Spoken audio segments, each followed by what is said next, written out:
का अधिकार बहाल हुआ। 26 जनवरी 1950 को जब संविधान लागू हुआ तो इस देश में आर्थिक गैर बराबरी आज भी बरकरार है, सामाजिक गैर बराबरी आज भी बरकरार है।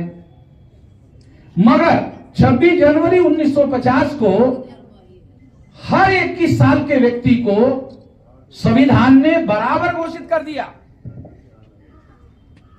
आर्थिक दृष्टि से गैर बराबर है, आज भी है, सामाजिक दृष्टि से गैर बराबर है, आज भी है, मगर राजनीतिक दृष्टि से चाहे ब्राह्मण हो, चाहे पूर्वाश्रम के राजा हो, रजवाड़े हो, और रजवाड़ों के घरों में आज भी राजा साहब कहा जाता हो, उसका भी अधिकार एक आदमी का, एक वन मैन, अंग्रेज संविधान के सिद्धांत को, वोट के अधिकार के सिद्धांत को आपको समझाता। One man one vote, one man one vote, ये सिद्धांत है संविधान।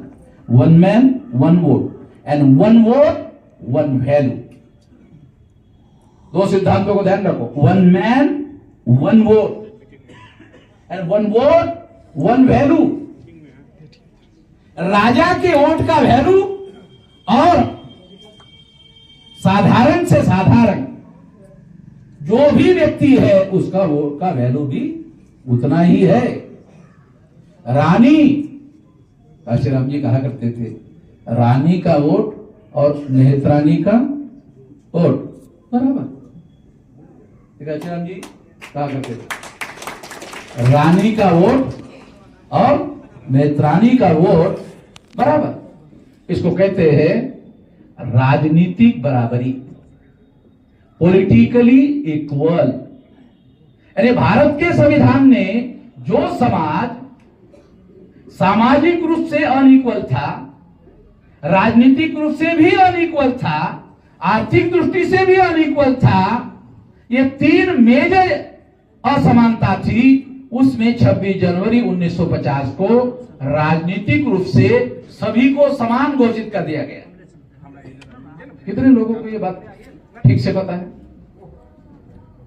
तीन गैर बराबरियां है, सामाजिक, आर्थिक, राजनीतिक।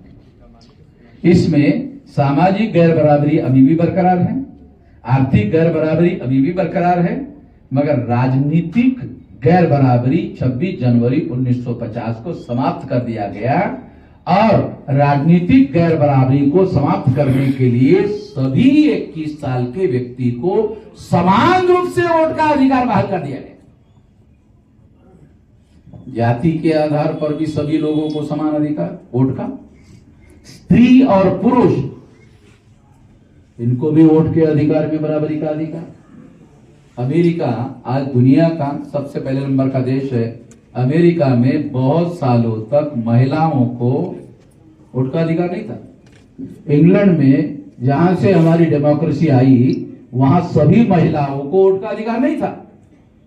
यहाँ बहुत सारी महिलाएं बैठी हुई है, मैं महिलाओं को बताना चाहता हूं, 26 जनवरी 1950 को जब भारत का संविधान लागू किया गया तो स्त्री और पुरुष का भेद भी समाप्त कर दिया गया, और महिलाओं को भी, अगर महिला 21 साल की है और अगर पुरुष 21 साल का है तो दोनों को राजनीतिक रूप से वोट का अधिकार बराबरी का घोषित कर दिया गया। कम से कम हमारे देश में राजनीतिक रूप से बराबरी भारत के संविधान ने स्थापित कर दी। राजनीतिक बराबरी स्थापित जिन लोगों ने की, अब उन लोगों के पास सत्ता आती है। बिहार का उदाहरण ले लो तो बिहार में लालू जी जाते हैं तो नीतीश जी आते हैं, और नीतीश जी जाते हैं तो लालू जी आते हैं। देश में क्या होता है, भाजपा जाती है तो कांग्रेस आती है, कांग्रेस जाती है तो भाजपा आती है, भाजपा ब्राह्मणों ने बनाई, कांग्रेस ब्राह्मणों ने बनाई। इसका मतलब एक ब्राह्मण जाता है तो दूसरा ब्राह्मण आता है। देश में एक ब्राह्मण जाता है तो दूसरा ब्राह्मण आता है। बिहार में क्या होता है, एक बैकवर्ड जाता है तो दूसरा बैकवर्ड आता है। कंपैरेटिवली समझा रहा हूं आप लोगों को, ताकि बात आपको समझ में आ जाए, परिस्थितियां कैसे बदल रही है। ये लोकतंत्र के आधार पर ये चीजें सारे देश भर में बदली जा सकती है।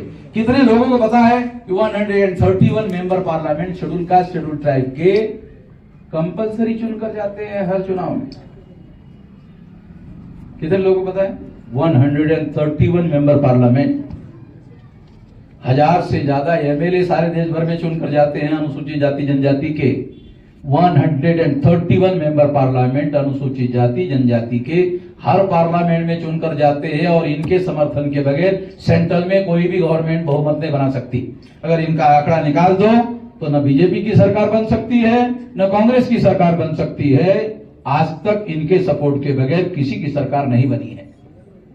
जब 17 अगस्त 1932 को बाबा साहब अम्बेडकर ने अंग्रेजों से लड़ झगड़ कर शेड्यूल कास्ट और शेड्यूल ट्राइब के लोगों के लिए सेपरेट इलेक्टेड का अधिकार हासिल किया, तो सेपरेट इलेक्टेड का अधिकार हासिल करने से क्या होता था कि शेड्यूल कास्ट का कैंडिडेट और शेड्यूल ट्राइब का कैंडिडेट उनको चुनाव लड़ने का और उनके कैंडिडेट चुनने का अधिकार उनको मिला था कि शेड्यूल कास्ट के चुनाव क्षेत्र होंगे, शेड्यूल ट्राइब के चुनाव क्षेत्र होंगे और शेड्यूल कास्ट के चुनाव क्षेत्र में शेड्यूल कास्ट का कैंडिडेट, शेड्यूल ट्राइब के चुनाव क्षेत्र में शेड्यूल ट्राइब का चुनाव क्षेत्र में कैंडिडेट ट्राइब खड़ा रहेगा और दोनों को उनके ही वोटों के द्वारा चुनाव लड़ने का और जीतने का अधिकार मिलेगा। ये बहाल किया गया था 17 अगस्त 1932 को। इससे क्या होता, इससे 131 मेंबर पार्लियामेंट शेड्यूल कास्ट और शेड्यूल ट्राइब के हर पार्लियामेंट में चुनकर आते, तो वो कांग्रेस से नहीं आते, वो बीजेपी से नहीं आते, फिर वो उनके समाज से आते। और अगर आते तो दिल्ली में कोई भी सरकार बनानी होती तो शेड्यूल कास्ट और शेड्यूल ट्राइब के सपोर्ट के बगैर किसी की भी सरकार नहीं बनती। और अगर ऐसा होता तो देश का कोई भी ब्राह्मण प्रधानमंत्री शेड्यूल कास्ट और शेड्यूल ट्राइब के सपोर्ट के बगैर बनता ही नहीं। सेपरेट इलेक्टोरेट का जो अधिकार 17 अगस्त 1932 को राउंड टेबल कॉन्फ्रेंस में बाबा साहब आम्बेडकर ने लड़ झगड़ कर जो हासिल किया था, उसके बदौलत ऐसा होता। और अगर ऐसा हो गया होता तो ओबीसी की जाति आधारित गिनती अभी तक नहीं हुई, ये पहले हो गई होती। शेड्यूल कास्ट और शेड्यूल ट्राइब के लोगों के सेपरेट इलेक्टोरेट अगर लागू हो गया होता तो ओबीसी की जाति आधारित गिनती पहले हो गई होती। मगर ओबीसी के लोगों ने इस अधिकार को समाप्त करने के लिए गांधी जी का साथ दिया। गांधी जी ने उपवास किया, उपवास करने की वजह से ये अधिकार खत्म हुआ। खत्म होने की वजह से शेड्यूल कास्ट शेड्यूल ट्राइब के जो सेपरेट इलेक्टोरेट के अधिकार थे खत्म हो गए। वो खत्म होने की जगह पर ज्वाइंट इलेक्टोरेट आ गया। ज्वाइंट इलेक्टोरेट आने के क्या हुआ, ब्राह्मण क्षत्रिय वैश्य लोगों को एससी एसटी के कैंडिडेट चुनने का अधिकार मिला। एससी और एसटी के लोगों को अपने कैंडिडेट चुनने का जो अधिकार था वो खत्म हो गया। ब्राह्मण क्षत्रिय वैश्य के लोगों को उनके कैंडिडेट चुनने का अधिकार मिला। परिणामतः उनकी हाँ में हाँ मिलाने वाले लोग एससी एससी के लोग चुनकर जाने लगे और परिणामतः ओबीसी की गिनती ना करने का ब्राह्मण लोग और ब्राह्मणों की पार्टियां फैसला करने लगी। तो एससी एसटी के नॉमिनेटेड मेंबर्स को हाँ में हाँ मिलाने के अलावा ब्राह्मण जो कहता है उसी में एससी एसटी के नॉमिनेटेड।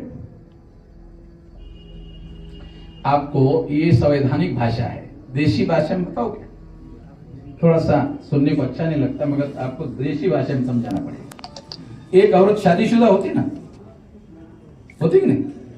सारी दुनिया वाले भाई ये कौन है, शादीशुदा बीवी, ये कौन, ऐसी ऐसी ऐसी रखी वो होता है देसी भाषा में गांव में। ये शेड्यूल का शेड्यूल टाइप के जो रिजर्व कैंडिडेट एक और ऐसी, इनकी कोई सुनवाई करता है, इनकी कोई संसद में सुनता है? गांधी जी ने 17 अगस्त 1932 को अगर इसके विरोध में उपवास नहीं किया होता तो इनकी दुर्दशा नहीं होती। इतना भयंकर काम गांधी जी ने इनके खिलाफ में किया। ये परिणाम एससी एसटी के विरोध में ही नहीं गया, ये ओबीसी के भी विरोध में चला गया।